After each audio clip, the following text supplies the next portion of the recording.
bilangan bulan Sya'ban itu menjadi 30 hari. Kalau tertutup mendung, ini tertutup, tidak bisa melihat. Kemudian hadis lain mengatakan, "Fa'inu umma alaihi," kalau kamu itu tertutup oleh mendung, oleh apa sekarang ini? Awan, ya. Faqdurulah, maka diperkirakan. Jadi itu dua hadis itu yang paling esensial di samping ada banyak hadis tadi.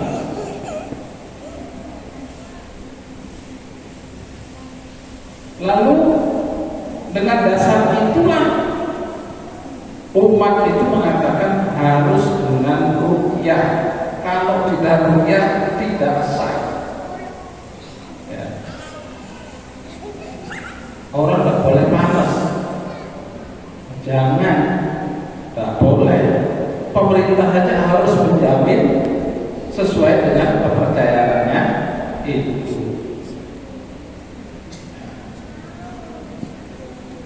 Lalu kemudian ini masalah metode ya. Ada metode kedua. Metode kedua itu adalah hisab. Apa Rasulullah tidak melakukan hisab? Ya, tidak. Rasulullah tidak melakukan hisab. Tapi kenapa mereka menggunakan hisab? Pertama, hadis-hadis yang saya mengatakan tadi itu subuh liru'yati waktu liru'yati, berpuasalah karena melihat bulan dan beridul fitri karena melihat bulan. Itu kata Rasulullah. Kenapa kita melihat? Karena kata Rasulullah, inna kunna ummatun ummiyah, sesungguhnya kami ini adalah umat yang ummi. Bukan Mbak Umi loh ya. Ummi itu kata Rasulullah, la naktubu wa la naksubu, tidak bisa menulis, tidak bisa hitung-hitungan itu tidak bisa. Karena itu alat dan metode yang paling mungkin dilakukan adalah dengan. Kalau sudah mereka pintar menulis, pintar hisab, sebagaimana pesan Al-Quran. Apa pesan Al-Quran itu? Ya, pesan Al-Quran bahwa Allah menciptakan matahari dan bulan. Gimana ayatnya?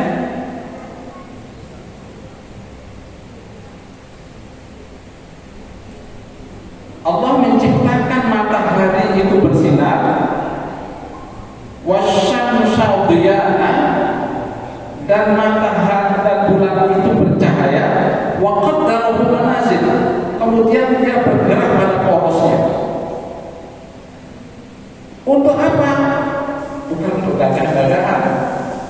Lita'lamu 'adada sinina wal hisab, supaya kalian itu mengetahui hitungan tahun, wal hisab dan ilmu hisab. Itu pesan Al-Quran.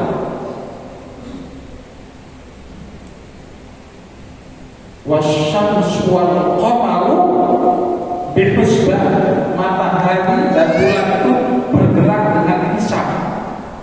Jadi yang namanya gerhana matahari 100 tahun yang akan datang, sekarang itu sudah bisa diketahui. Dengan apa? Dengan teknologi, dengan ilmu pengetahuan astronomi. Nah, karena itu Bapak-bapak, Ibu-ibu, di dalam tafsir Al-Manar, Syekh Sayyid Ridho itu mengatakan pada juz yang ketiga, yang namanya hisab itu adalah sifatnya qat'i. Hitungan itu sifatnya pasti. Ya, sedangkan melihat ini belum tentu nggak pasti. Bisa berubah karena kondisi cuaca. Bisa berubah karena keadaan. Tetapi kalau perhitungan itu kapanpun, dimanapun, tetap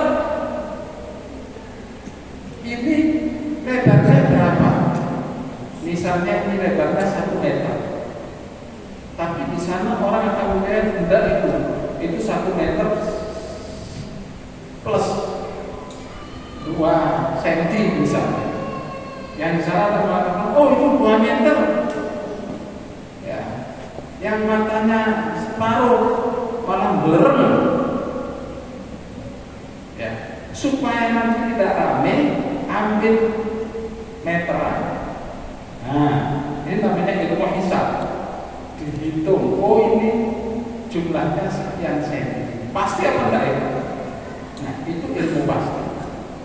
Katanya Syekh Ridho, hendaklah pimpinan-pimpinan Islam dan pimpinan-pimpinan negara bila menentukan waktu-waktu ibadah cukup dengan menggunakan hisab, karena itu sifatnya token pas. Ya. Ada orang yang tidak konsekuen. Ini ada hadis yang diriwayatkan oleh Muslim, ya, bahwa anna Rasulullah sallallahu alaihi wasallam qala waqtu dhuhr ila zara asy-syams wa kana dhikr rajul qatulihi. Waktu zuhur kata Rasulullah adalah ketika matahari tergelincir antara benda tubuh seseorang dengan bayangan itu tidak sama, maka itu sudah masuk waktu zuhur. Dari mana Anda tahu? Lihat, namanya ru'yah. Panjang ini hadisnya. Lalu sampai kapan? Sampai antara bayang-bayang dengan benda ini sama panjangnya. Kalau sudah sama, berarti waktu zuhur sudah habis. Masuk waktu asar. Waktu asar ketika panjang benda ini sama dengan bayang-bayang sampai tenggelam matahari. Dari mana tahu? Ngelihat, namanya meru'yah. Ya. Dari maghrib itu kita melihat ketika matahari tenggelam sampai nampak syafaqul ahmar dalam hadisnya, meja merah, bukan meja mendung. Dari mana kita tahu? Ya kita lihat, namanya kita meru'yah. Lalu kalau sudah meja merahnya hilang, masuk waktu isya. Sampai kapan? Sampai fajar siddiq. Dari mana kita tahu? Melihat di sana, kalau sudah terang berarti itu sudah masuk waktu fajar, sudah habis. Ya. Tapi buktinya sekarang orang tidak begitu. Apa dia melanggar? Sekarang kalau tanya zuhur jam berapa? Jam ini adalah produk hisab. Jadi sungguh tidak konsekuen. Menjelang Ramadan rame urusan nonton, nggak nonton, nginceng nggak nginceng. Tapi waktu sholat mereka sudah tidak mau berdoa. Nah, ini ketahuilah Bapak Ibu dan saudara sekalian, setan itu lagi mengintai supaya orang Islam geger. Ya, bagi orang yang imannya masih tahan, sudahlah, ya, tidak apa-apa. Dan jangan kita itu beranggapan dia harus sama dengan kita, jangan. Ya. Orang yang tidak menjadi beriman pun Allah tidak menghendaki. Walau sya'a rabbuka la'amana man fil ardi kulluhum jami'an afa anta tudhirun nas hatta yu'minu. Ya, sekiranya Allah menghendaki seluruh isi bumi ini menjadi beriman, bukan sesuatu yang sulit bagi Allah. Apakah tudhirun nas hatta yu'minu? Apakah kamu akan merasa benci ketika ada orang yang tidak beriman? Nah, jadi kudu lego. Karena itu mudah-mudahan kita ini ikhlas betul ya. Jangan menyalahkan orang yang beda. Tidak apa-apa, silakan. Perbedaan itu adalah biasa. Zaman sahabat, ada namanya sahabat Quraisy, berangkat ke Syam. Syam itu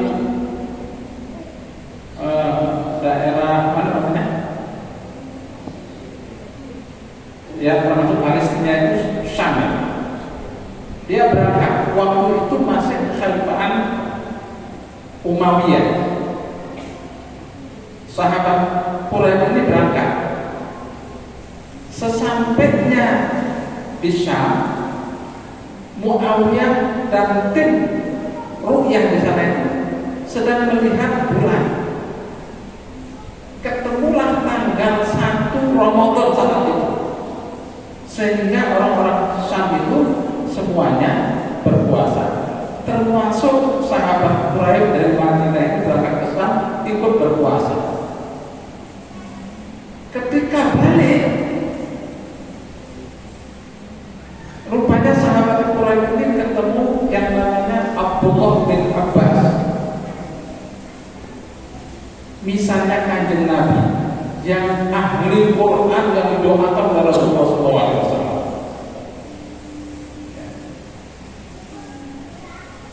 Lalu Quraisy itu bertanya kepada Abdullah bin Abbas, kalau di Madinah ketemu bulannya hari apa? Hari Sabtu. Sementara Syam hari Jumat. Mana lebih dulu? Lebih dulu Syam ya. Ternyata waktu zaman sahabat itu sudah ada perbedaan. Tapi terus Abdullah bin Abbas ini mengatakan kita tetap akan melaksanakan hari raya tidak sama dengan yang besar. Kenapa kok gak diukurkan aja dalam satu pemerintahan kan ini? Nah, tidak apa-apa, karena Rasulullah SAW memerintahkan seperti itu. Jadi tidak sama dengan pemerintah, nggak apa-apa gitu. Jangan dianggap kemudian anti kepada pemerintah, ya. Nanti tak tatar timpan lagi ya. Nah, ini sekedar wawasan Bapak Ibu, silakan baca banyak tulisan tadi ya. Saya ini malas saja menanggapi itu. Apa berarti Rasul kami? Ini kok kenang-kenang kok. Jadi sekarang yang jadi setan katanya di belenggu itu, setannya ternyata orang-orang itu. Ya, hati-hati. Semoga Allah Subhanahu wa Ta'ala menerima amal kita, ya, dan kita terus di sini akan mengadakan pada hari-hari berikutnya. Ya, ini arek Pondok Al-Umar, kepala sekolahnya ada di sini. Diimami oleh anak-anak pondok. Terima kasih. Wabillahi taufiq wal hidayah. Wassalamualaikum warahmatullahi wabarakatuh.